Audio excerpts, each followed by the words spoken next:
তোবা এআইডি থেকে আপনি লিখেছেন, আমার বাবা ১ মাস হলো ইন্তেকাল করেছেন। শুনেছি মেয়েরা কবরস্থানে যেতে পারে না। কিন্তু আমার বাবার কোনো ছেলে সন্তান নেই। আমরা ২ বোন।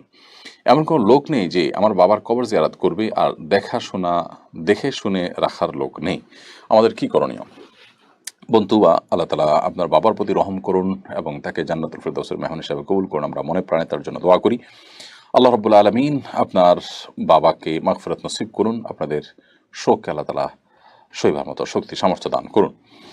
আর মেয়েদের জন্য কবর জিয়ারত করার নিষেধাজ্ঞার বিষয় হলো, আমাদের দুটি মত রয়েছে। অনেক ওলামা একরাম বলেছেন যে অত্যধিক পরিমাণে কবর জিয়ারত করার পরে হাদিসে নিষেধাজ্ঞা রয়েছে, মাঝে মধ্যে গেলে সেটি নিষেধ নয়। তবে নিরাপদ হলো মেয়েরা আসলে কবরস্থানের ভিতরে প্রবেশ না করা। সেক্ষেত্রে কবরস্থানের যে এরিয়া আছে, বাউন্ডারি আছে, তার বাইরে থেকে আপনি মনের যে আবেগ আছে সেটির কারণে হয়তো বাবার কবর দেখলেন, মাঝে মধ্যে কখনো কালে ভদ্রে, এটা আপনি করতে পারেন। আর বাহির থেকে আপনি দোয়া করবেন। দোয়ার জন্য আসলে কবরের পাশে যেই দোয়া করতে হবে এটা কোনো জরুরি বিষয় নয়। সেই সাথে যদি কোনো ভিড় না থাকে লোকজনের, তাহলে সেক্ষেত্রে আপনি যদি নিজেকে কন্ট্রোল করতে পারেন, আপনি যান, যেহেতু আপনার অন্য কোনো লোকজন নাই, জাস্ট আ আ সালাম পেশ করলেন।